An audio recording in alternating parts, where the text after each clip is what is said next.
नारायणं नमस्कृत्यं नरं चैव नरोत्तमं देवीं सरस्वतीं व्यासं यतो जयमुदीरयेत। प्रपन्नाय पारिजाताय स्तोत्रवैत्रेकपाणय ज्ञानमुद्राय कृष्णाय गीतामृतदुहे नमः। पार्थाय प्रतिबोधितां भगवता नारायणेन स्वयं व्यासेन ग्रथितां पुराणमुनिना मध्ये महाभारतम् अद्वैतामृतवर्षिणीं भगवतीम् अष्टादशाध्यायिनीम् अम्ब द्वाननुसन्दधामिनीम् श्रीमद्भगवद्गीते भवद्वेषिणीम् अथ षष्ठोऽध्यायः। श्रीभगवानुवाच समं काय शिरो ग्रीवम् धारयन्नचलं स्थिरः सम्प्रेक्ष्य नासिकाग्रं स्व दिशाश्वानवलोकयत्। हे अर्जुन, કાયા, મસ્તક અને ડોકને સીધા તેમાં ટટ્ટાર ધારણ કરીને અને સ્થિર થઈને પોતાની નાસિકાના અગ્રભાગે દ્રષ્ટિ ટેકવીને અન્ય દિશાઓને ન જોતો. પ્રસ્તુત 13મો અને આવતીકાલે ચાલશે 14મો. એમાં ભગવાન ધ્યાન યોગની વિધિ બતાવી રહ્યા છે. મૂળ ભગવાન અને ભગવાન વ્યાસે આને આત્મસંયમ યોગ કીધો છે. આત્મસંયમનો અર્થ જ થાય જ્યાં ધ્યાન, ધારણા અને સમાધિ આ ત્રણ એક થઈ જાય. આ ત્રણેયનું એકત્રીકરણ પતંજલિનું યોગ સૂત્ર છે. ત્રયમ એતત એકત્રત ઇતિ સંયમ. ભગવાન પતંજલિનું યોગ સૂત્ર છે કે આ ત્રણેયનું એકત્રીપણું એટલે સંયમ. અને એટલા માટે આને ભગવાન આત્મસંયમ યોગ કહી જાય છે. મૂળે પતંજલિ ભગવાન કૃષ્ણના પહેલા છે અને યોગના બહુ મોટા વિજ્ઞાતા છે, ગોરખાદી. અને યોગ સૂત્રમાં કહ્યું કે આ સંયમ એટલે શું, આત્મસંયમ એટલે શું, આ મનોસંયમ એટલે શું, અંતઃકરણનો સંયમ એટલે શું. ત્રયમ એકત્રત ઇતિ સંયમ. આમ ભગવાન પતંજલિ કહી રહ્યા છે જ્યાં ધારણા, ધ્યાન અને સમાધિનું એકત્રીપણું એટલે ત્રણનું ત્રેવડાનું એકત્રીપણું, અને આને કહે છે સંયમ. ધારણા એ છે જેમાં જે ધ્યાન કરનારો ધ્યાતા છે એ ધ્યાતા એક ધ્યેયને પકડીને બાકીના બધા ધ્યેય એના ખરી પડે. મનના બધા વેગ, સંકલ્પો છૂટીને એક જ ધ્યેયની ધારણા થઈ જાય. કોઈ પણ તમારે ધારણા કરવી છે, 12 સેકન્ડની એક ધારણા હોય છે. જેમ 12 સેકન્ડ સુધી તમે, ભગવાન જે કહેવાના છે, નાસાગ્રે સ્થિત થઈ ગઈ દ્રષ્ટિ અને વૃત્તિ અંતર્મુખ થઈ ગઈ, એટલે દ્રષ્ટિ બહાર રહી ગઈ અને વૃત્તિ અંતર્મુખ થઈ ગઈ. 5 શરીરોથી કાલે કહેવાયું તે આવી 12 સેકન્ડ સુધી સ્થિતિ આવી છે જ્યાં હવે દ્રષ્ટિ નાસાગ્રે થઈ ગઈ છે અને તમે જે ધ્યેય કર્યો છે, ધ્યેય તો પોતાનો જ છે. ધ્યેય તમે કોને કરશો? આ ઉઠતા સંકલ્પોને? તો કે ના, ઉઠતા સંકલ્પોમાં તમે ધ્યેય છો ધ્યાન કરવા યોગ્ય. કારણ કે સંકલ્પોને જો તમે ધ્યેય બનાવો તો એ ધ્યેય તો જતું રહેશે, પણ તમે તમને ધ્યેય કર્યો છે. સંકલ્પો તો પડતા જાય છે, તમે રહી જાઓ છો. સંકલ્પો પડતા જાય છે, તમે રહી જાઓ છો. આવો 12 સેકન્ડ સુધી ધ્યાતા જ્યારે ધ્યેય આકાર થઈ જાય, ધ્યેય ઉપર ઉભો રહે, આવી 12 સેકન્ડની એક ધારણા હોય છે. જેમ કક્કો બારાકડી ભણતા લોકો માટે એવું ધ્યાન આવ્યું કે ભાઈ તમે ઓમકારનું ધ્યાન કરો.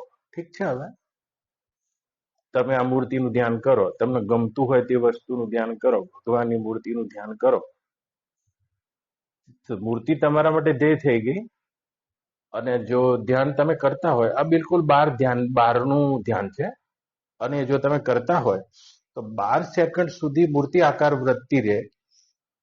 આને કહે છે ધારણા. 12 સેકન્ડની એક ધારણા હોય છે, જ્યાં બીજો કોઈ સંકલ્પ ફૂરે નહીં અને મૂર્તિ આકાર વૃત્તિ થઈ. આ 12 થી જ તમે સમજી શકો છો. આ બધા ઠીક છે. હવે તમારી એકાગ્રતાને વધારવા માટેના ધ્યાન છે. આ બધા બહુ લાંબો ધ્યાન સાથે લેવા દેવા નથી. ધ્યાન તો તમારે તમારું કરવું છે. અને ધ્યાન એટલે તમારી અનુપસ્થિતિ, અને ધ્યાન એટલે તમારી હાજરી. બસ તમને તમારામાં હાજર કરી દેવા આ ધ્યાનની કલા છે. માટે નાસાગ્રે દ્રષ્ટિ કરીને જેને 12 સેકન્ડની ધારણા કરી લીધી, હવે ધારણા જયારે ઘનીભૂત બને તારી 12 ધારણાનું એક ધ્યાન હોય છે. આવી 12 ધારણા થઈ ગઈ 144 સેકન્ડ. ત્યારે ધ્યાનની ઝલક મળવાની શરૂ થઈ જાય છે, જે ચોથી અવસ્થા કાલે કહેવાય. અને એની ઝલક, એનું દ્વાર તમારા માટે ખુલી જાય છે. તો કે આ ધ્યાન નામની શું પદાર્થ છે? જેમ તમે એક પાણી હોય, એ પાણીને એક વાસણમાંથી બીજા વાસણમાં નાખી રહ્યા છો, તો પાણી આમ ધારાવત બીજા વાસણમાં ના પડે કદાચ, પણ તેલ તમે નાખી રહ્યા છો, મધ નાખી રહ્યા છો, અને સ્થિતિ એવી આવે કે તેલ અને મધની ધારા તૂટે નહીં. તેલ ધારાવત, અખંડ તૈલ ધારવત, આવો શબ્દ છે. તો જયારે દેહ પ્રત્યે ધ્યાતા અખંડ તેલ ધારાવત 12 ધારણા સહિત, 12 ધારણાનું એક ધ્યાન હોય, એકાકાર થઈને તન્મય થઈ જાય છે ધ્યાતા દેહમાં, અને આને ધ્યાન કહે છે. આવા 12 ધ્યાનની એક સમાધિ હોય છે. એટલે 144 ગુણ્યા 12 સેકન્ડ ગણિત, અને આવી એક સમાધિ હોય છે. આ ત્રણેયની એકરૂપતા અને સંયમ કહે છે ભગવાન પતંજલિ. અને એટલે ભગવાન અને આત્મ સંયમ યોગ વાપર્યો છે.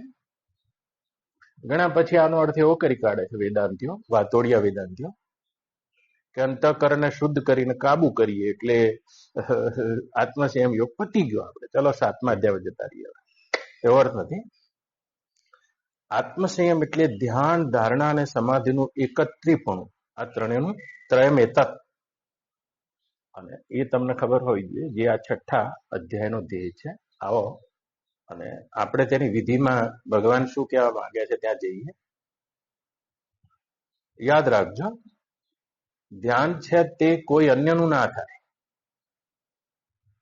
જો તમે જ્ઞાન શબ્દ વાપરતા હોય તો જ્ઞાન હંમેશા બીજાનું થઈ શકે છે. યાદ રાખજો, ખારાનું, ખાટાનું, તીખાનું, જ્ઞાન શબ્દ એના માટે વપરાયો છે.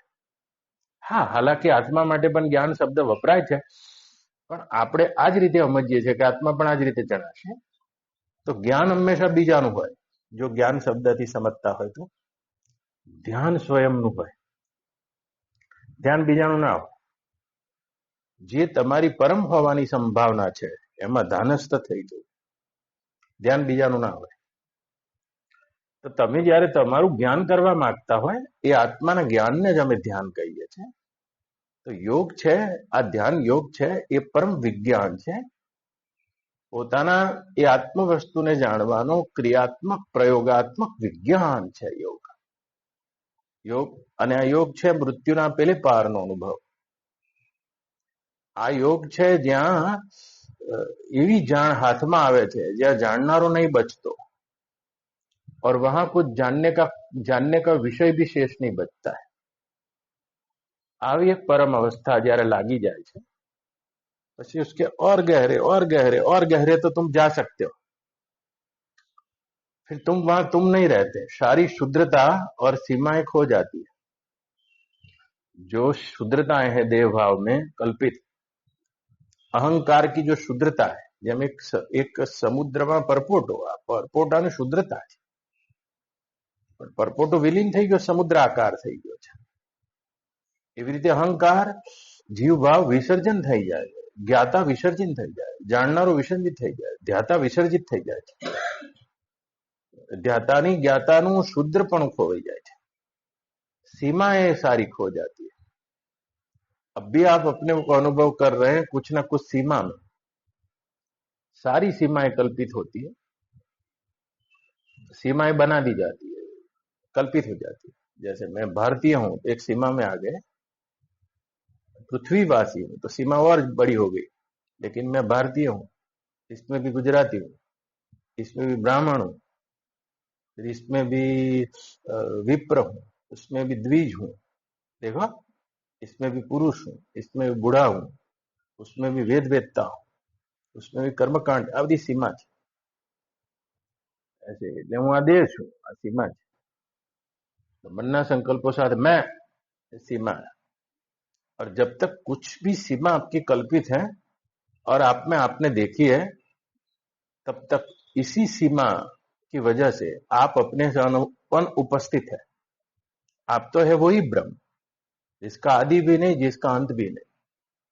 इसी वजह से जब ध्यान की गहराई में, इस योग की गहराई में जाया जाता है, तो गहराई में तुम जा तो सकते हो, जा तो सकते हो, अनुभव कर सकते हो, फिर इस अनुभव सघन हो सकता है, लेकिन તમે આના તળિયા સુધી ના જઈ શકો, તમે એ બ્રહ્મની सीमा સુધી ના જઈ શકો, યાદ રાખજો, ના જઈ શકો। જેમ પરપોટો વિલીન થઈ ગયો દરિયામાં, પછી દરિયામાં દરિયાકાર થઈ જાય છે, દરિયાના અંત સુધી ના જઈ શકે, દાખલા તરીકે। અને તોય કદાચ કોઈ પરપોટો દરિયાના અંતે જતો રહેતો હશે, પણ તમે જે એવા બ્રહ્મ છો, એવા અસીમ છો, એવા અનંત છો, એવી અસીમતા અને અનંતતામાં एक बार गरी गया પછી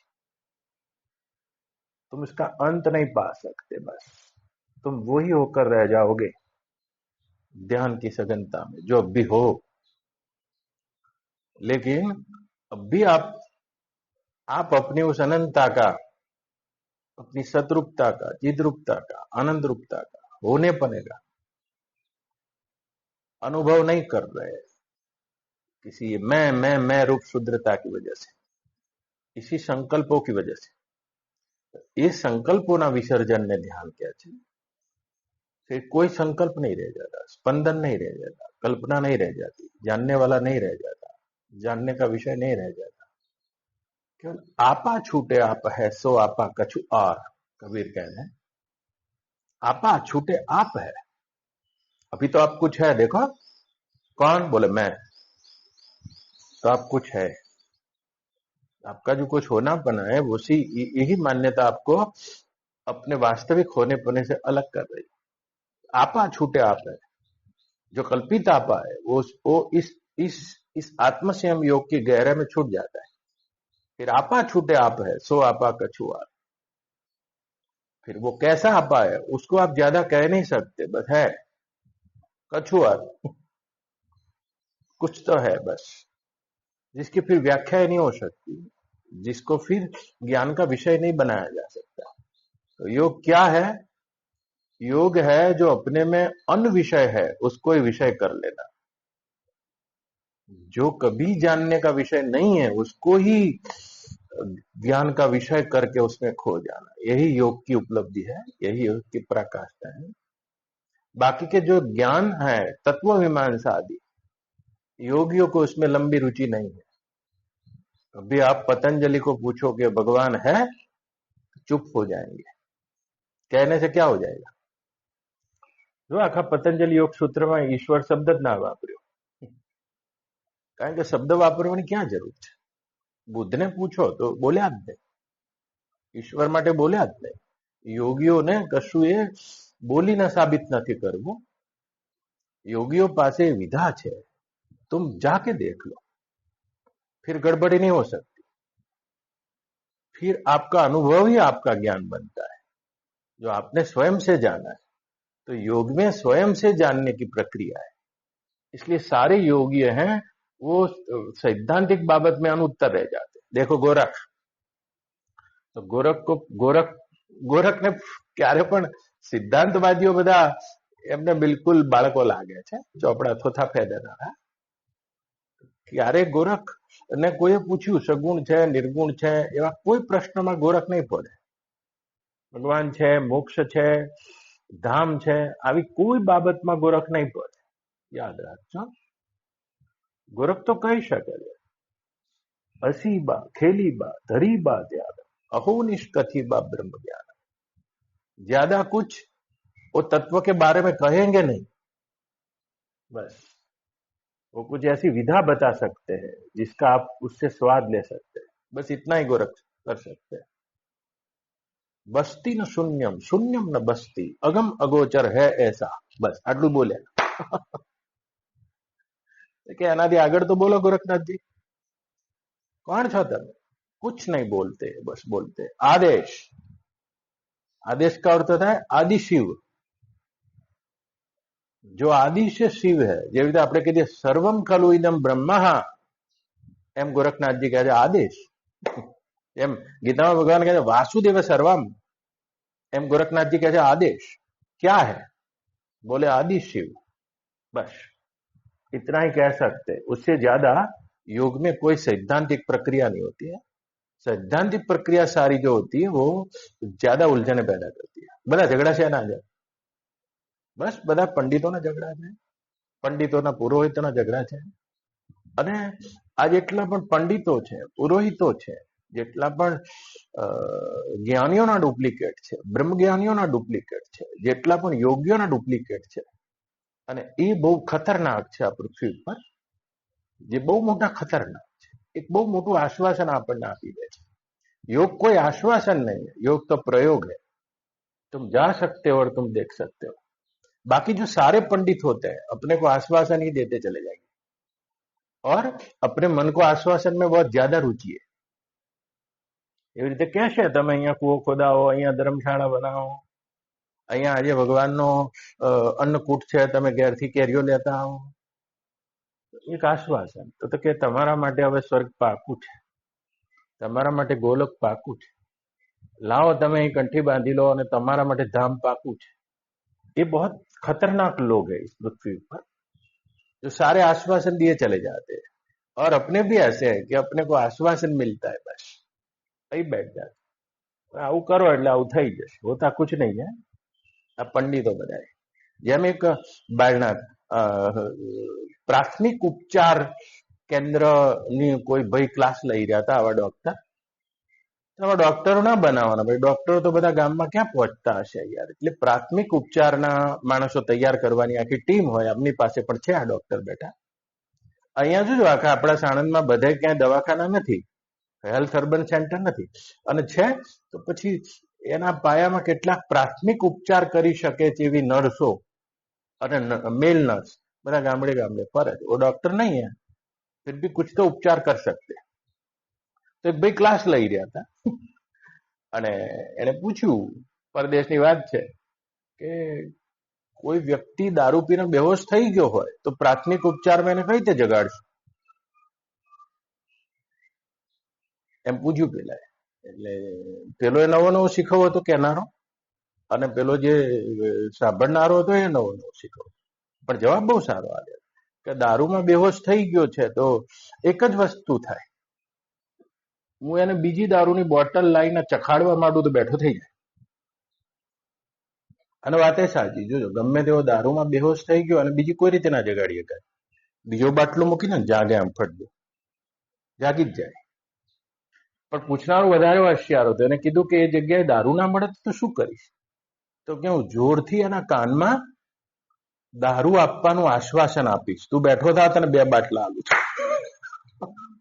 અને બેઠો થઈ જશે અને થઈ જાય. જોજો, તો જેટલા પણ અહીંયા પંડિત પુરોહિતો છે એને વર્ષોથી માનવ જાત પાસે આ જ કર્યું છે. જે તમને બેહોશ કરી દેવું એક આશ્વાસન. અહીં કૂવો ખોદાવો, અહીં ધર્મશાળા બાંધો, આ બધી એની જગ્યાએ સાચી વાત છે, પણ એને બહુ લાંબી અધ્યાત્મ સાથે તો કુછ લંબા પા નહીં શકતે इसमें. અહીં કરો તમને સ્વર્ગમાં મળશે, અહીં મને આપો અને ત્યાં લઈ લેજો. એવી રીતે નહીં. એક ભગવાનના મંદિરમાં એક બેઠો હતો પૂજારી અને પંડા બેઠો હતો, અને કોઈ વ્યક્તિ આવ્યો. એટલે જન્માષ્ટમીનો દિવસ હતો. બધાને કહેતો હતો જો જન્માષ્ટમી છે અહીં 100 રૂપિયા મૂકો અને ત્યાં 1000 મળશે. આ પણ એક દારૂ જ છે. અને બધા મૂકી જતા હતા. એમાં કોઈ આવા ઉંમરલાયક ભાઈ જતા હશે, ડાયા હતા, ઝાલાજી જેવા હતા, હોશિયાર, 80 વર્ષની ઉંમર હતી. એટલે જયારે આ પંડિત આવું કહેતો હતો ત્યારે એ થાળીમાં જેટલા પણ રૂપિયા પડ્યા હતા એ બધા રૂપિયા છે ને એ દાદાએ થેલીમાં ભરી લીધા. એટલે પેલા કીધું અક્કલ છે, જન્માષ્ટમીનો દાડો છે, મૂકવાનું કઈ ના હોય તો હા હુકા ખાકરિયા લઈને આગળ વધો, પણ આ પૈસા છે ને તમે ભર્યા છે, તમારા હકના છે. પણ કે ના, મારા હકના નથી. પણ એ પંડિતને પૂછ્યું તારી ઉંમર કેટલી છે? કે મારી ઉંમર 40 વર્ષ છે. અને કે હું દેખો કેટલી? તમારી કે 85 છે. કે વહેલો હું જ જવાનો છું, સીધો ભગવાનના હાથો હાથ આપી દઈશ. લાય ને, તું ભગવાનનો ભાગ કઢાવતો હોય તો ભગવાનનો ભાગ કાઢો, આ ભાગ કાઢો, અહીંયા આશ્વાસન લો. ઇસ બાબત આખી ગીતામાં આવું ક્યાંય છે? તમે જોજો. જો તમારી જૈની અને પેની બુદ્ધિ હશે, તમે આ પંડિત અને પુરોહિતોથી, હું એમ નથી કહેતો કે તમે ભગવાનનો ભાગ ના કાઢો, હું તમને એમ નથી કહેતો, તમે મારી વાત પકડજો કે તમે મંદિરમાં કઈ મૂકો નહીં. આ વાત ઉપર મારું જોર નથી, પણ હું એટલી વાત તમને ચોક્કસ કહું છું કે આ વાતો માત્ર તમારી આધ્યાત્મિક ઉત્ક્રાંતિના આશ્વાસન માત્ર છે. એક બેહોશ માણસને બતાવી દીધેલો બીજો દારૂનો બોટલ, એસે જ્યાદા કુછ નહીં. મારી રુચિ તમને આ બધાને ખોટી સિદ્ધ કરવામાં નથી, પણ સાચું શું છે કહેવા મારી રુચિ છે. તમે બિલકુલ પેલા છેડે ના જતા રહેતા કે હમણાં મંદિરમાં જાઓ તો તમે 10ની નોટ મૂકવાની હું તમને ના નહીં પાડી, એનાથી તમારી કોઈ ચેતના વિકસિત થતી હોય, જે થતું હોય, પણ એને અધ્યાત્મને કોઈ લાંબી જોડાણ નથી. બસ એટલું તમારે કહેવું જોઈશે કે જયારે સત્યનું ઉદ્ઘાટન કરી રહ્યો છું. આ એક બહુ મોટા આશ્વાસનો છે. અને પ્રત્યેક વ્યક્તિ જો कुछ करना नहीं चाहता, वो आश्वासन में जीना चाहता. કોઈ એવા મળી જાય જે મારા હાથ મૂકી દે, કોઈ એવા મળી જાય જે મને મારી મુક્તિની ગેરંટી લઈ લે, કોઈ એવા મળી જાય જેનો અંગૂઠો ધોઈને હું પી જઉં તો મને મુક્તિ મળી જાય. ના ના ના, આ બધા જ્યાં સુધી ડિમાન્ડ સપ્લાયનો નિયમ છે, જ્યાં સુધી તમારી બુદ્ધિમાં એક આળસ છે, તમારી બુદ્ધિમાં આ અજ્ઞાત પરમાત્મામાં કૂદવાનો સંકલ્પ નથી, જ્યાં સુધી તમારી બુદ્ધિમાં આ યથાર્થ રસ્તો નિર્માણ નથી, ત્યાં સુધી ડિમાન્ડ સપ્લાયના આધારે તમારી ડિમાન્ડની બાય પ્રોડક્ટ છે આ બધા પંડિત પુરોહિતો. जब तुम सजग हो जाओगे तो ये कोई बचने वाले नहीं है. लेकिन तुम कम में लेना चाहते हो, कम से लेना चाहते हो, સામાન્યથી લેવા માંગો છો, ઓછી કિંમતથી લેવા માંગો છો. અને જ્યારે ઓછી કિંમતથી તમારામાં લેવાની ભાવના અને આળસ આવે છે, ત્યારે આવા પંડિત પુરોહિતો, લેભાગુ ધર્મગુરુઓ, કેટલા પણ સંપ્રદાયવાદીઓ અને આ બધાની જાળ આપણા ઉપર કાબુ થઈ જાય છે. જ્યારે તમારી પાસે ભગવાન કૃષ્ણની દ્રષ્ટિ છે અને જો તમારી પાસે એ અજ્ઞાત પરમાત્મામાં કૂદવાનો સંકલ્પ છે, યાદ રાખજો, ધ્યાનમાં એ कूदी શકે છે જેનો संकल्प છે. बस तुम जाना चाहते हो, तुम जा सकते हो, बात खत्म.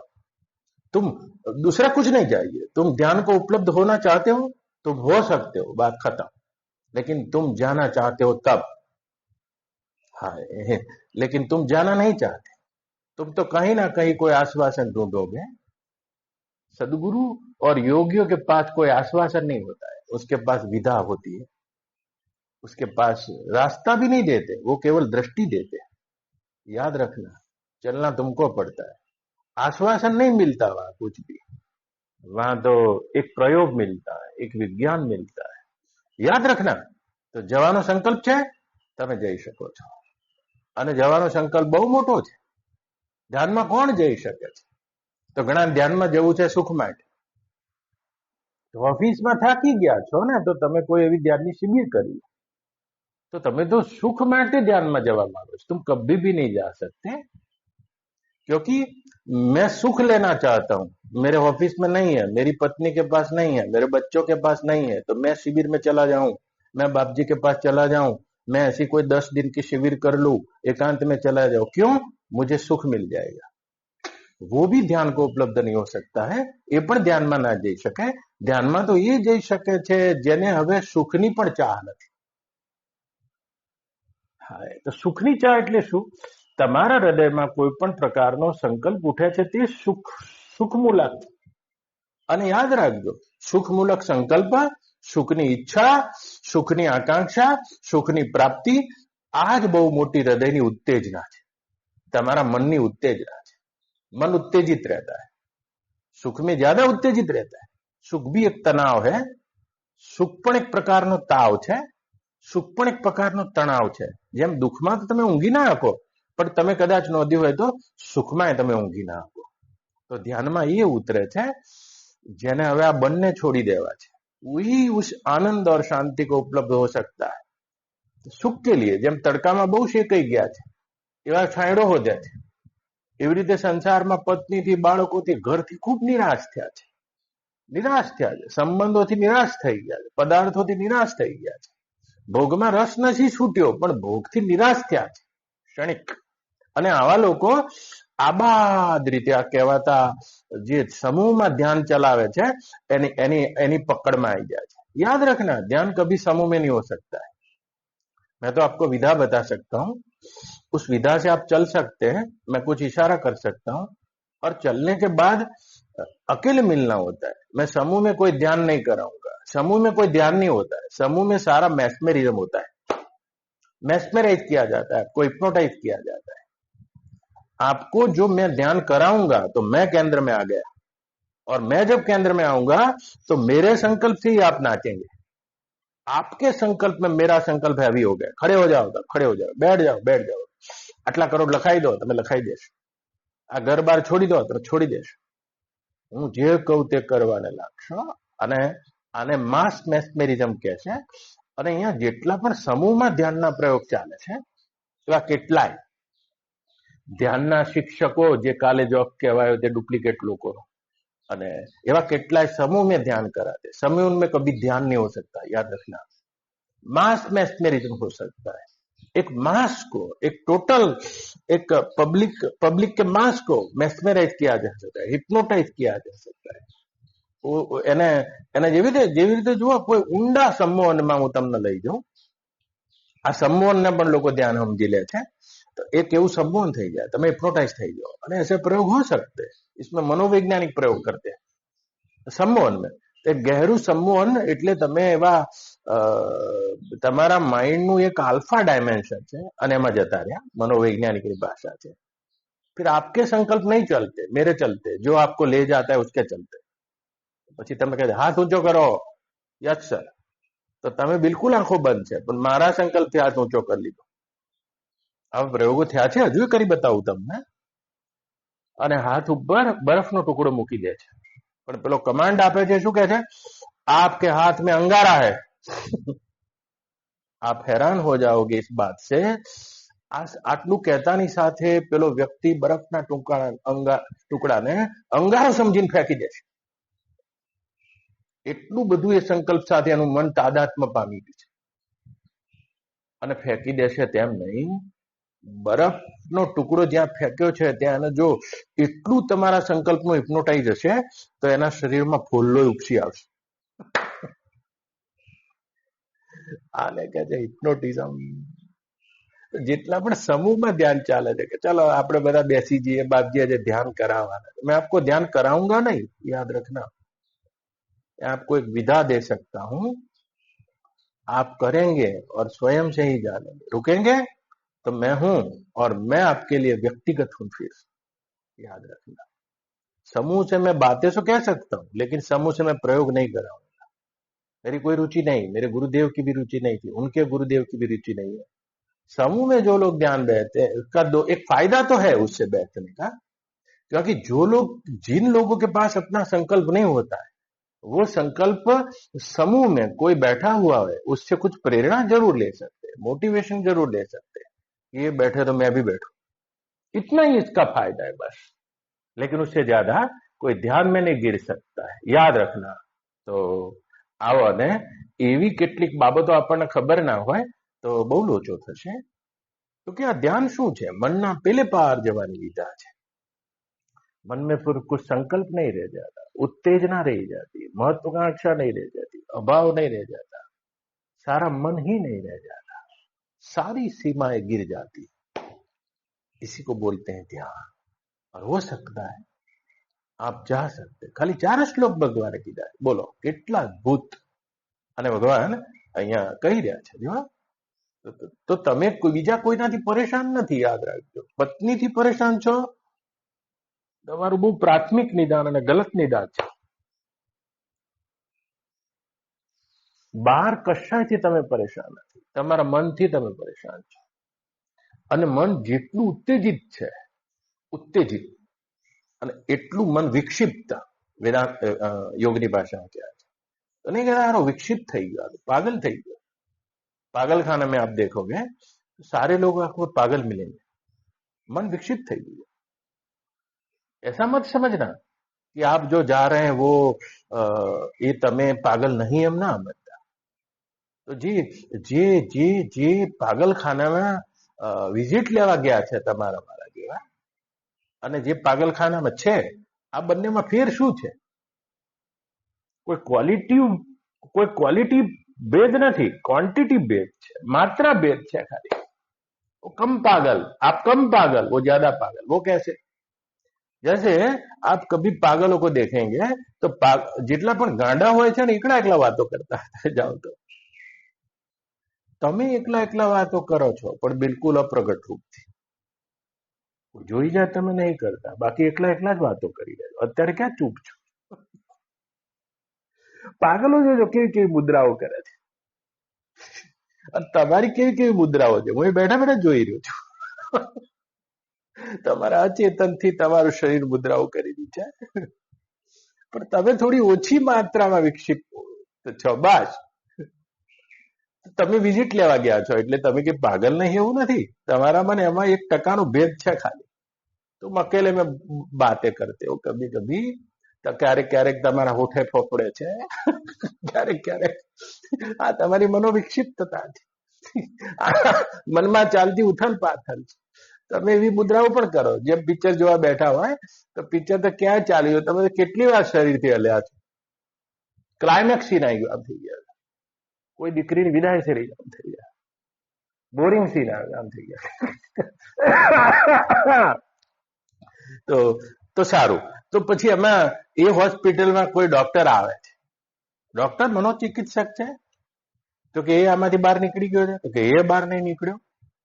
એ ખાલી પાગલોની પાગલપન, તમારું પાગલપન અને સ્વયંના પાગલપનને થોડું વધારે જાણે છે એ જ.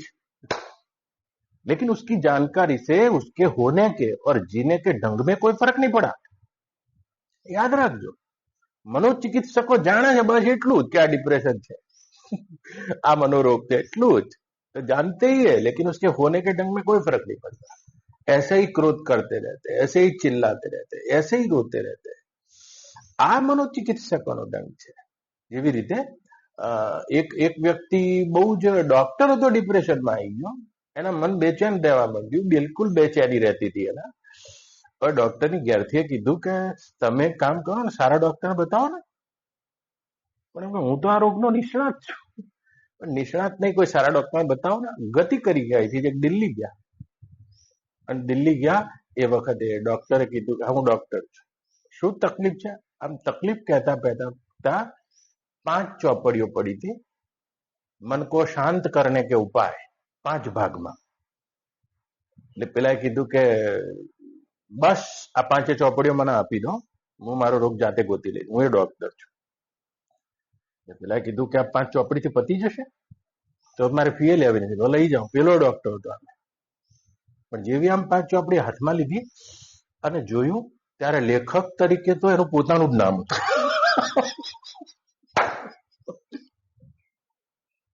છેક અમદાવાદથી સ્પેશિયલ ડોક્ટરને મળવા દિલ્હી આવ્યા હતા, એ ડોક્ટરનું પોતાનું જ નામ હતું.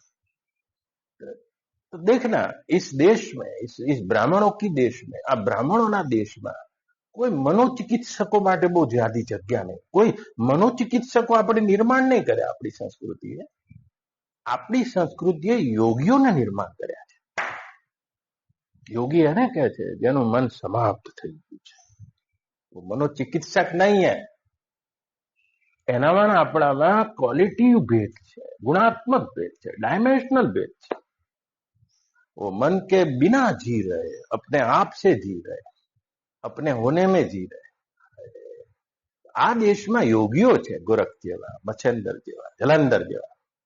કોઈ મનોચિકિત્સકો એટલા આપણે નિર્માણ નહીં કર્યા, કારણ કે મનોચિકિત્સકો એટલે શું? ખાલી દવા આપે છે, ઇન્ડિકેશન આપે, જાણકારી આપે. ગેરજીને એટલા જ જોરથી અને ગેરથી ઉપર બોલે છે, કોઈ ફરક નથી પડ્યો. તો ક્યાં આપ ઉસ મન કે પાર જાના ચાહતે હૈ? ભગવાન કૃષ્ણના વચનો તમને મદદ કરી શકે છે. આવો કાલે ભગવાને કીધું હતું, એ આસન પર બેસીને ચિત્ત અને ઇન્દ્રિયોને, ક્રિયાઓને વશમાં રાખીને મનને એકાગ્ર કરીને અંતઃકરણની શુદ્ધિ માટે આ યોગનો કોઈ અભ્યાસ કરે છે. અંતઃકરણની શુદ્ધિ એટલે અંતઃકરણની અશુદ્ધિ સંકલ્પો છે, અને અંતઃકરણની શુદ્ધિ છે અંતઃકરણ સંકલ્પ રહિત થવું. અને જેવું સંકલ્પ રહિત થશે, અંતઃકરણ ઉડી જશે. માટે અંતઃકરણની શુદ્ધિ માટે યોગ છે એમ કહેવા કરતા અંતઃકરણની શુદ્ધિ જ યોગ છે. તો કે શું કરે? તદ એકાગ્ર મનઃ. પહેલી શરત એકાગ્રતા છે. આ એકાગ્રતા ધારણા છે. અહીંયા તમે લાંબા દિવસથી સાંભળી રહ્યા છો, ભગવાન એ ધ્યાનની ઉન્મુનિ મુદ્રા છે એને કહી રહ્યા છે. કુલ 5 મુદ્રાઓ છે, અને એમાં ભગવાન આ ઉન્મુનિ મુદ્રાને કહી રહ્યા છે, ગોરખનાથજીની ઉન્મુનિ મુદ્રા, જેમાં દ્રષ્ટિ નાસાગ્ર સ્થિત રહે અને અર્ધનિમિલિત રહે. યાદ રાખજો, અર્ધનિમિલિત. અને જો તમારી આંખો ખુલ્લી રહી, તમારા સંકલ્પોનો વેગ છે. અને જેવી આંખો બંધ થઈ ગઈ, તો બંધ થયા પછી તમે એના એ સંકલ્પોના સપના જોવા મળશે. માટે ધ્યાનમાં આંખો બંધાય નહીં અને આંખો ખુલ્લી નહીં. યાદ રાખજો, એ દ્રષ્ટિને एकाग्र करवी है. नासाग्रे, जब 2 फुट से ज्यादा आप जमीन नहीं दे सकते थे, 2 फुट, इससे ज्यादा नहीं आंख जा सकती. આંખની પૂતળીને એકાગ્ર કરી દીધી છે. તદ એકાગ્ર મનઃ. અને આ એકાગ્રતા, અને આ કે એકાગ્રતાની મધ્ય સ્થિતિ ધ્યાન છે, અને તેની અંતિમ સ્થિતિ સમાધિ છે. કાલે કીધું કે તમારા મનના કુલ 4 ચરણ છે. એમાંનું પહેલું ચરણ જાગ્રત. તો જો ધ્યાનના પણ 4 પગથિયા છે. કાલનું રિવિઝન કરું છું. તો તમારું જે મન છે, જેને તમે મન કહો છો, જેમ પંખો 1 પર ફરે છે, 2 પર ફરે છે, 3 પર ફરે, 4 પર ફરે, એમ તમારું મન 4 ઉપર ફરે છે. તો 4 ઉપર ફરતા મનમાં 1 સેકન્ડ પ્રતિ સેકન્ડ 18 થી 30 નું આવર્તન હોય છે. 18 થી 30 ના આવર્તનમાં સંકલ્પ પૂરી રહ્યા. 1 સેકન્ડમાં 30. હાવ બુદ્ધુમાં બુદ્ધુ લોકો 1 સેકન્ડમાં 30. उसको कुछ ज्यादा એટલા બધા વિક્ષિપ્ત પાગલ જ છે. પણ કોઈના 29 કમ પાગલ, 28 કમ પાગલ. જોજો, કોઈના સાવ 18 છે. ડોક્ટર હોય છે, એટલા બધા એકાગ્ર હોય છે. આ 18 ઉપર આવી જવું આ એકાગ્ર છે. બહિર એકાગ્રતા. તમે 1 ઉપર અગ્ર થઈ ગયા. જેમ આપણો એક બહુ મોટો ડેરી વિજ્ઞાનનો સાયન્ટિસ્ટ થયો, લુઈસ પાસ્ચર. અને લુઈસ પાસ્ચર પોતાના માઇક્રોસ્કોપ ઉપર બેઠો હતો અને એક મહેમાન મળવા આવ્યા. 4 કલાક થઈ ગયા યાર. નહીં મહેમાન હું જોતો નહીં, કશું જોતો, આમ જોયે ખરો પણ બોલતો નહીં. મહેમાનને ઘણું અપમાન લાગ્યું છે. પણ જયારે એકમાં વૃત્તિ એકાગ્ર થાય ત્યારે બધી ઇન્દ્રિયો બધા કામ છોડી દે છે. એ તમને ખબર ના હોય તો કહું. इंद्रियों की सारी ऊर्जा एक में अग्र हो जाती है, इसको बोलते एकाग्र. तो लुईस पास्चर, જેના ઉપર બહુ મોટો ડેરી વિજ્ઞાનનો સાયન્ટિસ્ટ થઈ ગયો, આ પેસ્ચ્યુરાઇઝેશન જે દૂધનું એને ગોત્યું તે, તો લુઈસ પાસ્ચર. અને અને પેલા મહેમાન હતા, વેવાઈ હતા, બધું પતી ગયું, 4 કલાક થયા, એટલે આમ પાછા જતા હતા. અને આમ જોયું, અરે ક્યારે આયા? પેલો કે 4 કલાકથી આવ્યો છું વેવાઈ. કે મને તમે માફ કરજો, પણ તમે મને કીધું કેમ નહીં હું આવ્યો? 10 વખત તો ઓછામાં ઓછું કીધું. પણ તમે તો એવા ડૂબ્યા હતા જાણે પ્રાર્થનામાં હતા. તમે તો એવા ડૂબ્યા હતા જાણે કે ભગવાનની પૂજા કરી રહ્યા હતા. ત્યારે લુઈસ પાસ્ચર એટલું બોલ્યો કે આ કામ છે એ જ મારી ભગવાનની પૂજા છે. જેવી રીતે એક છોકરો મેડિકલના ક્લાસમાં બેઠો છે અને એનું મનનું આવર્તન 18 થઈ ગયું છે. આનું જાગ્રત મન એકાગ્ર થઈ ગયું. તો નાસાગ્રે દ્રષ્ટિ થતા થતા મન આવર્તન છોડી દે છે. નંબર 2, બીજી મનની સ્થિતિ તમે જોઈ હશે, કાલે કહેતો તો આ રિવિઝન છે. કદીક ને તમે દરિયા કિનારે બેઠા છો, એકલા બેઠા છો, તે આપોઆપ જ તમારા મનની સક્રિયતા ઘરી પડી છે. આપોઆપ જ, કશું કર્યા વગર. બધાને આવો અનુભવ થયો હોય છે. ત્યારે તમે કોઈ સંગીત સાંભળી રહ્યા છો, વોકમેન સાંભળી રહ્યા છો, એ વખતે આ મનનું આવર્તન 14 થી 18 નું છે. તમે એક આનંદમાં ગરી પડ્યા છો. પણ એના માટે કારણભૂત બન્યું છે સંગીત, એના માટે કારણભૂત બન્યું છે આ વાદળો, એના માટે કારણભૂત બન્યો આ દરિયા કિનારો, એના માટે કારણભૂત બની છે કોઈ એવી સુગંધ. પણ એવું કોઈ કારણ ના હોય, અને જો તમે નાસાગ્રે સ્થિત રહેશો તો આ ધ્યાનની અતિ મહત્વની રસપૂર્વકની ભૂમિકા છે. જ્યારે તમારું મન 14 આવર્તન ઉપર આવી જશે, सारी सक्रियता गिर जाती है संकल्पों की, और तुम उस आनंद का स्वाद लेने लगते हो. આ નાસાગ્રે દ્રષ્ટિ આમ નામ રહેશે. તો પછી ત્રીજું ડાયમેન્શન છે, ધી થર્ડ.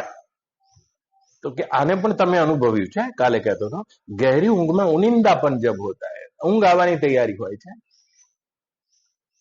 અને તે વખતે ઊંઘમાં 4 થી 14 નું આવર્તન હોય છે પ્રતિ સેકન્ડ.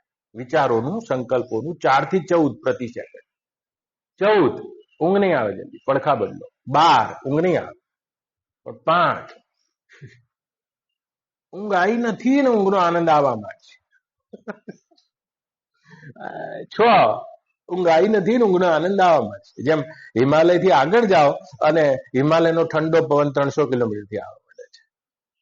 કોઈ પણ પ્રકારનો ગાંજો પી લો કે દારૂ પી લો, પીતા નહીં, પણ આ બધામાં આકર્ષણ કેમ છે? આ બધાનું કારણ કે આર્ય સ્થિતિ આવી જાય છે. જુઓ, મોટા મોટા નાથીઓ કે પણ આના પાછળ પડી ગયા, ગાંજા ને આના પાછળ, उसमें આવર્તન કમ હો જાતા.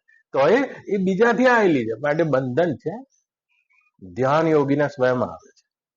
તો કે ગાંજો પીને આવે ખરી, પણ એનું સ્વાદ નહીં લઈ શકે. સ્વાદ લેતા લેતા તો એને નિદ્રા આવી જાય છે, સીધા આવર્તન કમ થઈ ગઈ અને उनिंदापन, बेहोशी आ जाती है दारू पी लेने वालों को. लेकिन उसमें भी जोगी जागता रहता है. આ અવસ્થા બધાના ભાગમાં નથી. અને પછીનું આવર્તન છે 4 થી 0.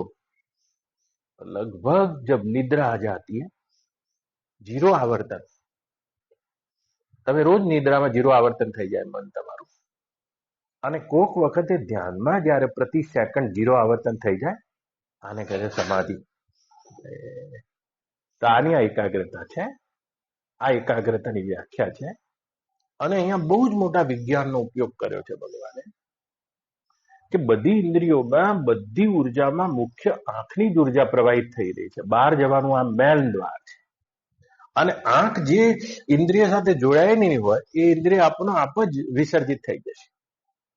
તમે શું છો, આંખો તમે એક વિષય ઉપર કેન્દ્રિત કરી દેશો અર્ધનિમિલિત કરીને, તો તમને આજુબાજુનું ઇન્દ્રિયો અને ઇન્દ્રિયોનું સ્પર્શવામાં આવતું જગત ખાલી ખાલી અને સ્વપ્નવત જ અનુભવા લાગશે. આંખ જ તમે લઈ લીધી. જેમ જમતા જમતા આંખ તમે ટીવી ના હાલ દીધી, સ્વાદ શું આવતો હશે? તમે વાતો કરતા કરતા તમારું ધ્યાન, આંખ એટલે ધ્યાન, તમારી વૃત્તિનું ધ્યાન બીજા આપી દીધું વાતો કરતા. જેમ તમે આ સાંભળી રહ્યા છો, પણ ધ્યાન તમે બીજા આપી દીધું.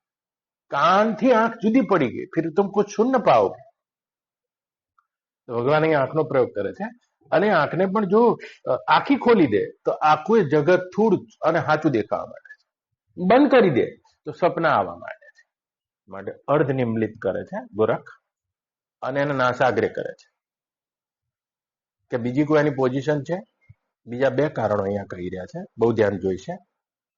સમમકાય શિરોગ્રીવમ ધાર્યન ચલમ સ્થિરમ. શું કહે છે ભગવાન?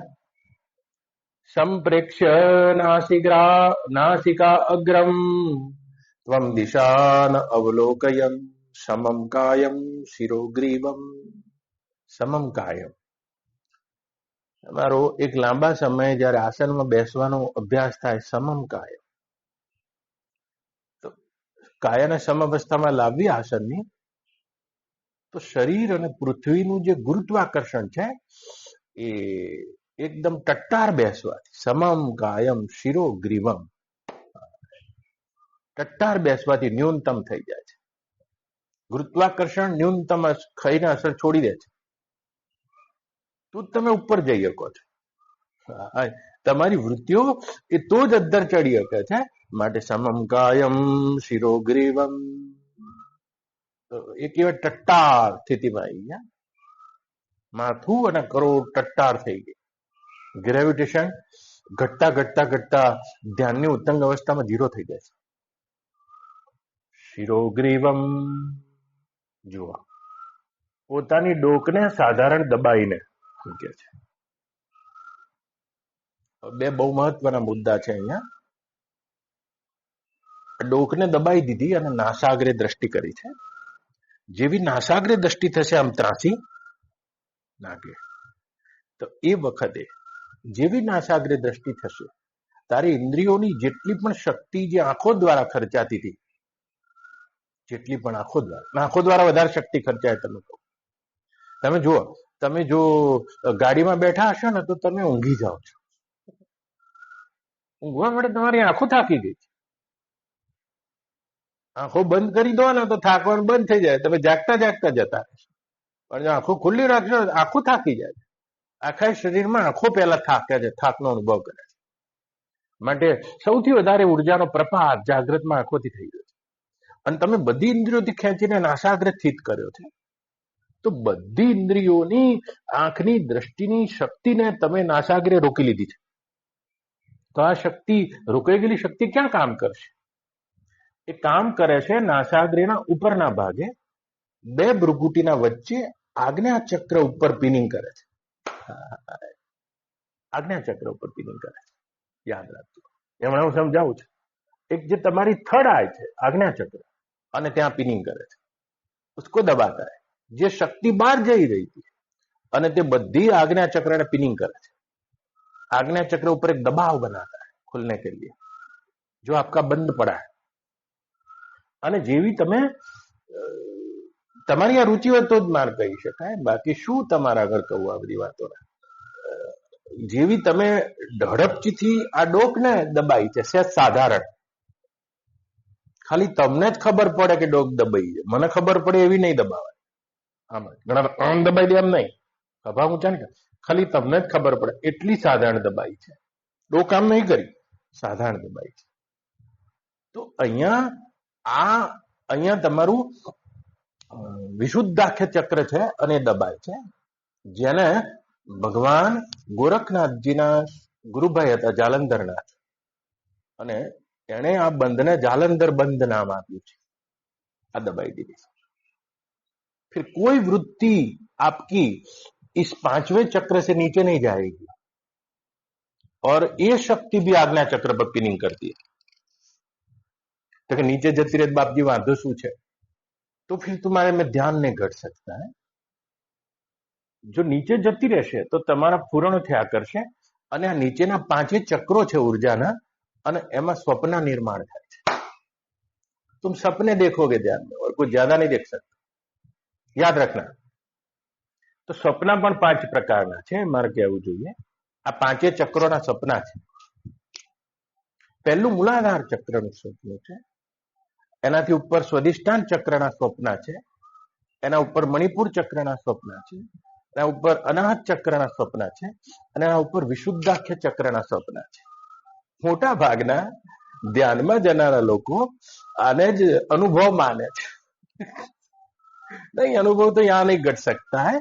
जो भगवान कहना चाहते हैं वो अनुभव नहीं घट सकता है. हाँ, अनुभव होगा, लेकिन ये अनुभव 2 कौड़ी के माने जाते हैं. तो તમારી હડપચી દબાઈ જાય, એટલે કરીને જેથી કરીને આ 5 ચક્રોના સપના તમારા બંધ થઈ જાય છે. તો પહેલું મૂલાધાર ચક્રનું સપનું છે, આ સ્થૂળ શરીરનું સપનું છે. તમે રોજ જુઓ છો, જે તમને ધ્યાનમાં દેખાવા લાગશે. તો કે સ્થૂળ શરીરનું સપનું કેવું હોય? પહેલું મૂલાધારનું જુઓ, એ બિલકુલ સ્થૂળ શરીરથી નિર્માણ પામે. જેમ આજે તમને પેટ ગડબડ થઈ ગઈ છે, આજે તમને માથું દુખ્યું છે, આજે તમને ઝાડા થઈ ગયા, તો આ સ્થૂળ શરીર જ સ્વપ્નમાં કોઈ એવા સપનો નિર્માણ કરે છે.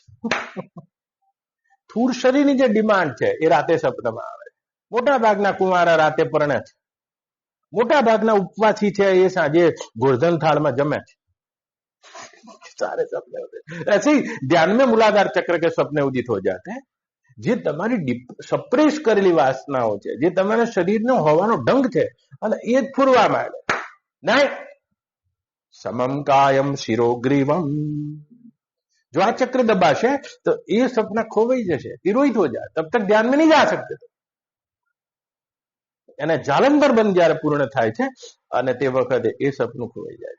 તો ઘણાને એ સપના નહીં આવતા, તો પછી બીજું પણ એક સપનું છે, પણ મારે કહી દેવું જોઈએ, સ્વાધિષ્ઠાન ચક્ર, એના ઉપરનું ચક્ર, આપકા દૂસરા શરીર. અને એના સપના કેવા હોય છે? તો એમાં તમે એ સ્વાધિષ્ઠાન શરીરના સપનામાં તમને અચાનક સુગંધ આવવા લાગે છે, અચાનક ગંધ આવવા લાગે છે, તો તારી અચાનક તમે ગતિ કરવા માંડો છો.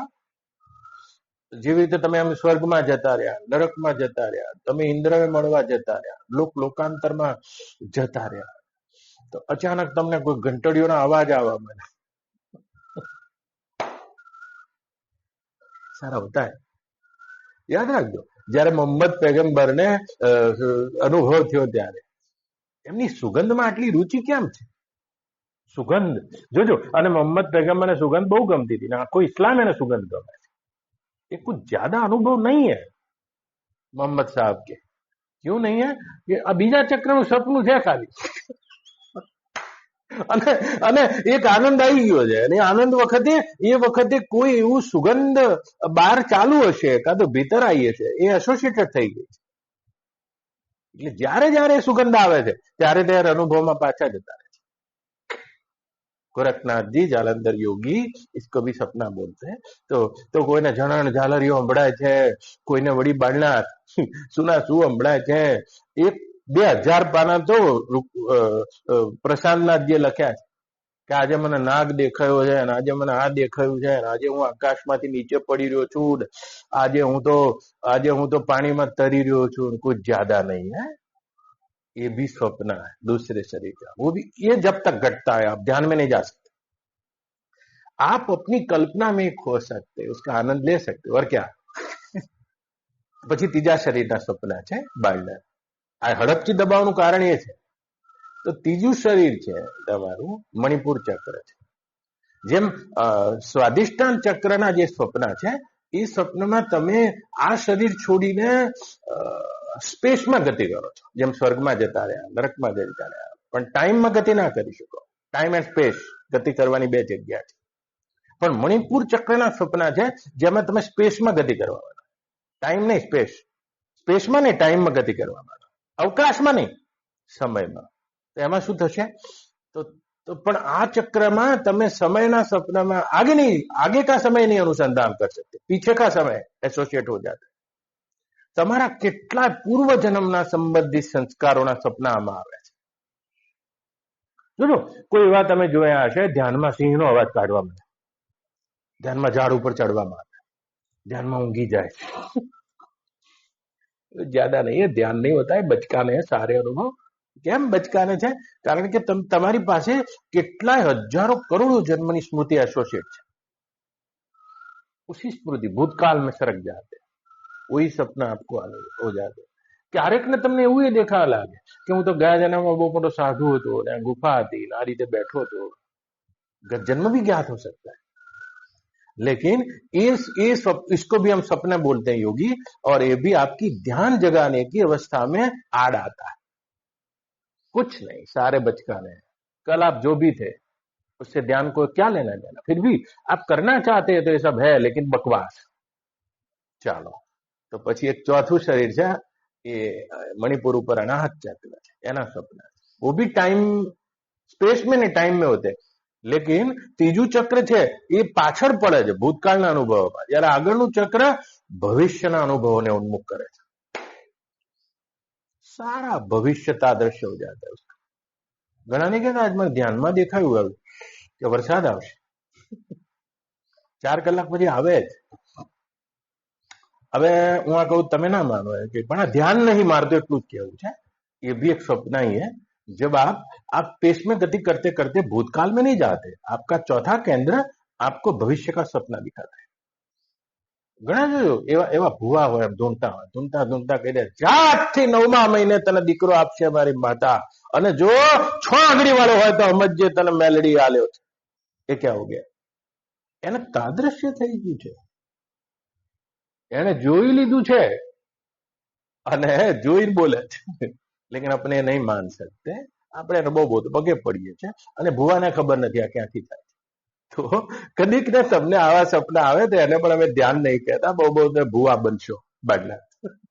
આમ માળામાં જોશો અને પછી કહે છો ચિંતા ના કરશો, આમ કહેશો. क्या ये अनुभव भी हमारे लिए बचकाने है, इसको योग से कोई लेना देना नहीं है. आप ध्यान नहीं कर सकते, उसमें गुल रे, જેમ કોઈ સુંદર સ્ત્રીમાં લપેટાયેલો રહે તમે આ અનુભવમાં લપેટાયેલા રહેજો. इसको भी ध्यान नहीं बोलते. और उसके आगे જે ચક્ર દબાયું છે, આમ સમમ કાયમ શિરો ગ્રીવમ, ગ્રીવ એટલે ગળું થાય, એ ગળાને દબાય, આ વિશુદ્ધાખ્ય ચક્ર છે. उसके भी अपने सपने होते हैं, યાદ રાખના. આગળના જેટલા પણ સપના છે બધા વૈયક્તિક છે, વૈયક્તિક. પણ આ વિશુદ્ધાખ્ય ચક્રનું સપનું છે તે આખું બ્રહ્માંડીય સપનું છે. અરે રે, અને બ્રહ્માંડીય સપનું જેટલા પણ અહીંયા પુરાણો લખાયા છે એ આ ચક્રના સપનામાંથી લખાયા છે. વ્યાસે લખ્યા છે, વાલ્મીકીએ લખ્યા છે. એક એવી વાર્તા લખી દીધી મહાભારત, આખા બ્રહ્માંડીય સપનાને દે. જુઓ, ભાગવતમાં બહુ સારો શ્લોક છે કે એક પંચ નદીના કિનારે, સરસ્વતીના કિનારે ભગવાન વ્યાસ બેસીને અંતર્મુખ થયા. આવો શ્લોક છે, જેના ઉપર આખી કથા કરીએ કે સારી 5 નદી છે જે 5 ચક્રો ગણાયા, અને એના પાછળ બેસીને જેના આ ચક્રના સ્વપ્ન, આ જેટલા પણ ધાર્મિક ગ્રંથો લખાયા છે એ બધાએ કોઈ આ જગ્યાએથી લખાયા છે. उसका कुछ मूल्य तो है, लेकिन फिर भी योग नहीं है. જો આ ચક્રના સપનામાં તમે જોઈન્ટ થઈ જશો તો તમે કોઈ પણ પુરાણોના યથાર્થ અર્થને કરી શકવાને સમર્થ છો. ઠીક છે, પણ ભગવાન એને પણ ધ્યાન યોગ નથી કહેતા. સમમ કાયમ શિરો ગ્રીવમ, તો ગ્રીવ દબાને કા, આ ગળું દબાવવું એટલે મને ના ખબર પડવી જોઈએ, બાજુવાળા ના પડવી જોઈએ, અને તમે शायद दबाई છે. तो अब क्या हो गया है? अब ऐसा हो गया, नासाग्र दृष्टि स्थिर हो गई, फिर भी अर्ध निम्लित है. आखी हશે તો તમને આખું એ જગત, વ્યવહાર, સંબંધો બધું ઠોસ દેખાવા છે. ખુલ્લી હશે અને જો બંધ હશે તો તમને સપના ચાલુ થઈ જશે. માટે એને અર્ધ નિમ્લિત કરીને એકાગ્ર કરી, અને જેવી એકાગ્ર કરશો એટલે જે બધી ઇન્દ્રિયોની શક્તિ અને નેત્રની શક્તિ બહાર નિયોજિત થઈને જતી હતી એ બધી શક્તિ ક્યાં જશે? નાશ અગ્રેથી નાશ અંતે, જ્યાં નાક પૂરું થાય છે અને ત્યાં આજ્ઞા ચક્ર ઉપર પિનિંગ કરે છે. તો 2 ભ્રુકુટીના વચ્ચે આજ્ઞા ચક્ર છે, ત્યાં પિનિંગ થવા માંડે છે. इससे क्या हो जाएगा बाप जी? तो આવો, આ દેશના ઋષિનો શબ્દ છે આજ્ઞા ચક્ર. થર્ડ આઈ, तीजी आंख, 2 પાંખડીની. तो बहुत मजा आएगा आप जब सुनोगे, आप हैरान रहकर रह जाओगे. इसको आज्ञा चक्र क्यों कहते हैं? सारा संकल्पो અહીંથી જ નિર્માણ થાય છે. સંકલ્પો એટલે કમાન્ડ. જો ભોગમાં ઉતરી રહ્યા છો, પત્ની સાથે જઈ રહ્યા છો, તો તમારું મૂલાધાર ચક્ર છે, કામ કેન્દ્ર છે, અને એને આજ્ઞા ચક્ર કમાન્ડ આપે છે. उत्तेजित हो जाता है सारा अवयव. તો આજ્ઞા ચક્ર બધી ઇન્દ્રિયોને કમાન્ડ આપી રહ્યું છે. બધા સંકલ્પો અહીંથી ફૂરી રહ્યા છે અને ત્યાંથી ફૂરી રહ્યા છે, અને ત્યાંથી જ તમે સમાપ્ત કરી શકો છો. સર્વ સંકલ્પ સંન્યાસી યોગારૂઢસ્તદોચ્યતે, અહીંથી જ ફૂરી રહ્યા છે. આ બહુ મજાનું આજ્ઞા ચક્ર છે, સામાન્ય નહીં. હે પિનિયલ ગ્રંથિ કહે છે આને. મને ઘડિયાળ તો 10 મિનિટ વધારે લઈશ તમારી આજે. આ આજ્ઞા ચક્ર તમે ભારતના એક બહુ જ મોટા ગણિત શાસ્ત્રી થઈ ગયા, ડોક્ટર રામાનુજન. ભૂતકાળમાં ના આવા કોઈ ગણિત શાસ્ત્રી થયા છે, ના ભવિષ્યમાં થશે, હો નહીં શકતે. રામાનુજમ દક્ષિણના હતા, પણ મેટ્રિક સુધી તો માંડ માંડ પાસ થયા છે. આ આજ્ઞાચક્ર વિકસિત થઈ ગયું અને ગણિતની એટલી મોટી પ્રતિભા, આમ પેન્સિલથી આમ થિયોરમ લખતા હતા જ્યોમેટ્રીના, અને બહુ જ મોટા જ્યોમેટ્રીના પ્રોફેસર હાર્ડી ગાડી લઈને નીકળ્યા. ત્યારે જોયું ત્યારે બધા જ્યોમેટ્રીના આમ થિયરમ દોર્યા હતા અને હેરાન થઈ ગયા અને પૂછ્યું કે શું નામ છે? કે રામાનુજમ. આટલો મોટો પ્રોફેસર હાર્ડી અને અમેરિકન મેથેમેટિશિયન. પણ આ બધા મેથેમેટિશિયનો ખરા, કારણ કે એ બધાની તો કિંમત છે, એ બધા તો ભણેલા, એ બધા તો કોઈ એવા મેથેમેટિશિયનની સંગતમાં રહ્યા છે, માટે એનામાં તો હોય. પણ આ તો જોયું ક્યારે તું કેટલું ભણ્યું? કે હું 10 માંડ છું. કે શું કરું છું? કે કોર્પોરેશનમાં ક્લાર્ક છું. ઉતારી પોતાને ઘેર લઈ ગયો તો 3000 થિયોરમ બતાવી દીધા. જુઓ, પ્રોફેસર હાર્ડી આને લઈ ગયો, અમેરિકા લઈ ગયો. 36 વર્ષની ઉંમરે આ રામાનુજમ શરીર છોડી દીધું, ક્ષય ટીબી થઈ ગયો, અને પ્રોફેસર હાર્ડી ધીરે ધીરે એને ગુરુ માનવા લાગ્યા. ગાડી લઈને આયા જે દિવસે મરવાનો હતો એ દાડે ખબર કાઢો હોસ્પિટલમાં, ત્યારે એના 4 આંકડા હતા, 8988, 8988. આ બે 4 આંકડા હતા અને એને કોઈ ફેક્ટોરિયલ નો દાખલો બનાવ્યો અને પ્રોફેસર હાર્ડીને પૂછ્યું કે એના કુલ 4 પ્રશ્નો લખીને આપી દીધા કે આના શું સોલ્યુશન તમે કહો. આમાં ગણિત મારો વિષય ખરો, જો હું તમને ફેક્ટોરિયલની આખી વાત કહેવા બેસું તો, પણ કોને કહું. તો પછી એવું બન્યું કે પ્રોફેસર હાર્ડી તેના જીવનના અંતે 2 રામાનુજમના મર્યા પછી 2 એના જે પઝલ હતા એને સોલ્વ કરી ગયું, બાકી વ્હીલ કરીને મર્યો. અને એના મર્યા પછી 30 વર્ષે બધા મેથેમેટિશિયનો ભેગા થઈ અને આને સોલ્વ કરી શક્યા. એ ક્યાં હો ગયા? એ તમારી આજ્ઞાચક્ર. અરે તમે આ સાણંદની ભૂમિ પર બેઠા છો અને અહીંથી 30 કિલોમીટર દૂર બકરાણા ગામ છે, અને તેમાં એક રવુબા વાઘેલા કરીને ગઈ સદીમાં હમણાં જ થઈ ગયા, રવુબા વાઘેલા બાપુ બાલ બ્રહ્મચારી હતા. આખું રામચરિત માનસ મોઢે હતું અને 10 આંકડા આમ લખવાના અને 10 આમ લખવાના અને એનો ગુણાકાર એમને આપી દેવાનો. આ બિલકુલ હકીકત વાત તમને કરી દઉં. અને એમને આપી દેવાનો અને એનો ગુણાકાર કેલ્ક્યુલેટરમાં તો માય જ નહીં, કોમ્પ્યુટરમાં માય નહીં, અને હજુ તો તમે આ દોરીને આમ લીટી જ દોરી છે, ત્યાં સુધી એનો આન્સર આમ ફાટ લખી દેતા. 2 ચોપડી ગુજરાતી પાસ. જર્મનના લોકો બધા, જર્મનીના સાયન્ટિસ્ટો આ બકરાણાની ભૂમિમાં આવી ગયા. ક્યાં ડોહા હું છે યાર, પાઘડી વાળા, અને એને મળી ગયા રવુભા. આપણે નહીં ગયા, હજુ સુધી આપણે નહીં ગયા, કારણ કે આપણે તો આની પાછળ જ ક્યાં છીએ યાર. આપણે એમની મુલાકાત નહીં લીધી, આપણી વચ્ચેથી ગયા, આપણા હગા. અને આખી રામચરિત માનસ આમ દોહા સાથે બોલતા હતા. કોઈ પણ આમ રામચરિત માનસ કે આ કે બાલકાંડ નો 58 એ દોહો तो तुम जानते नहीं हो तुम्हारे आज्ञा चक्र में क्या क्या संभव है. આ ખુલી જાય તો તમને શું થાય? જો આપણે ત્યાં બ્રાહ્મણ સંસ્કૃતિમાં તિલકની વિધા આવી છે, એ પણ આ જ છે, અને બ્રાહ્મણ તિલક કરે આપણને. તો તમે કેટલાય જન્મોથી આ યોગની સાધના કરતા હશો, તો પ્રત્યેકનું આજ્ઞા ચક્રનું સ્થાન અલગ અલગ છે. આ જમીન અહીંથી 1.5 ઇંચ નીચે કોઈને હાવ અધ્ધર છે, હાવ નવા, કોઈને મધ્યમાં છે, અને કોઈ એવા યોગનો અભ્યાસ કરેલા બિલકુલ 2 આંખોના વચ્ચે છે, નીચે આવે. તો આપણા દેશમાં જયારે આવતા સ્વસ્તિના ઇન્દ્રો વૃધસ્તવાહા કરીને, અને તે વખતે એ જાણકાર બ્રાહ્મણો છે, જે તમારા આજ્ઞા ચક્રને જોવે જ આ રહ્યું તિલક કરે છે, અને એને તિલક કરવાનો હક છે, જેને ખબર છે આનું આજ્ઞા ચક્ર ક્યાં છે. પછી તો ધીરે ધીરે આ વિજ્ઞાન જતું થયું યાર. પછી તો ખબર જ ના રહી, 1 આંગળીથી ના કર્યું, પછી આપણે 2 આંગળીથી કર્યું, ચલો કે 2 ના વચ્ચે આવી જાય. પછી તોય આપણે બ્રાહ્મણો તો કશું આવડ્યું નહીં. તો એ શું કીધું કે ચલો પછી આપણને ખબર નથી તો આમ ઉભો તિલક કરો, કે આખું ક્યાંક તો આનું આજ્ઞા ચક્ર પકડાઈ જશે. અને કોઈ પણ આ ચક્ર સાથે તમે કોઈ પણ અનુભવનું એસોસિએશન લઈ લેશો તો આ બહુ અદભુત ચક્ર છે. જેમ તમે જોજો, કોઈ પણ લગ્ન પ્રસંગ હોય, તમારા ઘરમાં કોઈ ખુશીનો પ્રસંગ હોય, તો તમને આજ્ઞાચક્ર ઉપર બ્રાહ્મણ તિલક કરે છે. કારણ કે આ ખુશીને તમારી સાથે આજ્ઞાચક્ર સાથે એસોસિએટ કરવા માંગે છે. એ જ વખત તિલક કરે.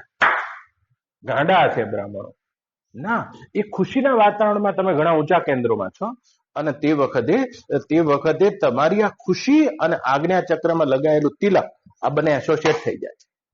કે આનાથી શું થશે, તો ખુશીનો પ્રસંગ તો જતો રહ્યો છે, પણ જ્યારે જ્યારે હવે તમે તિલક કરશો ત્યારે એસોસિએશન થઈ ગયું છે ઘેરું. અકારણ તમે ખુશ રહેવાના, આમ તિલક કરીને બેસશો એટલે. અને એમાં પાછું ચંદનનું તિલક કરશો, બહુ મોટું રિઝોનન્સ છે, બહુ બધું ચંદનમાં એ તમારા આજ્ઞાચક્રને ક્રિએટ કરવાનું બહુ મોટું રિઝોનન્સ છે, અને એટલા માટે કરે છે. તો તમે જોજો, જ્યારે પણ તમારા ઘેર મરી ગયું છે કોઈ, ત્યારે ના પાડશે કે હવે તમે સૂતક છે, તિલક નહીં થાય. આ સંબંધને એસોસિએટ નહીં કરવા માંગતા બ્રાહ્મણો.